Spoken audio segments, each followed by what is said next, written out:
Salut Thomas, je suis très content de te voir et de te parler. Sans attendre, on va rentrer de suite dans le vif du sujet. Ce jeudi 26 mai aura lieu la 40e Sport Avenue Pro Cup au stade du CSADN à Mably. Peux-tu nous dire comment est né ce tournoi? Déjà, salut Christophe, ça fait aussi plaisir de te voir.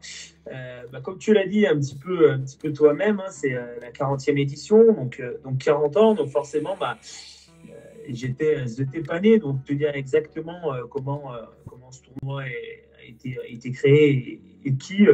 On va demander un petit peu aux plus anciens du club, hein, mais je t'inviterai et je te les présenterai. Il n'y a pas de souci, ils t'expliqueront l'histoire de ce club en tout cas, et surtout de ce tournoi.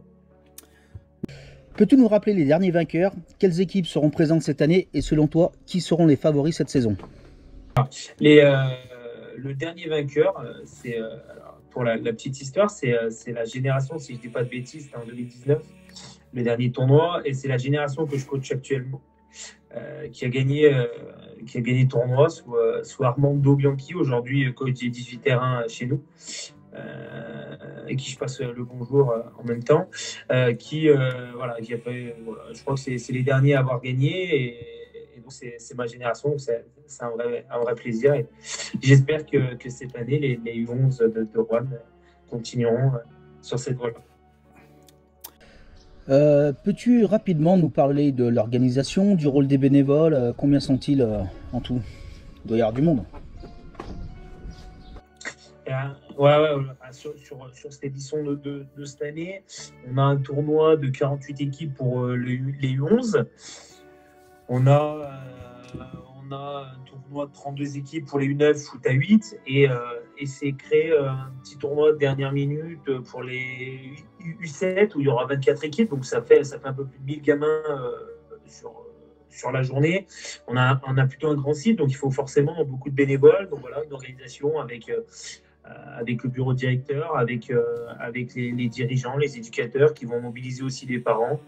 Ça, voilà, avec des gens qui posent des jours de congé pour la préparation des stades, pour les mairies, pour l'entretien des terrains, pour les éducateurs au niveau des barrières, tout ce qui va être aussi au niveau des stands, etc. Donc, ouais, c'est une grosse organisation qui s'est accélérée depuis 2-3 mois.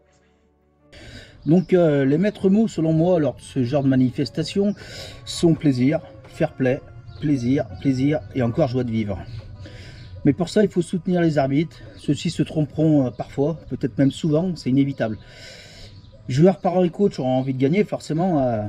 Alors si tu avais un seul mot à dire à tous les participants, ça serait lequel?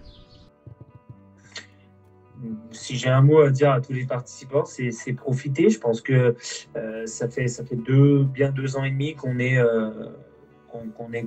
a été confronté à ce virus et qu'on n'a pas pu faire ce genre de manifestation. Elles reviennent, profitons-en, prenons beaucoup de plaisir. C'est pas la Coupe du Monde, c'est des bons moments à partager ensemble, avoir des gamins heureux, à jouer au ballon. Nous n'en faisons pas des stars, mais plutôt des bons joueurs humainement, sportivement, voilà, avoir du beau football et des gamins heureux, c'est le plus important.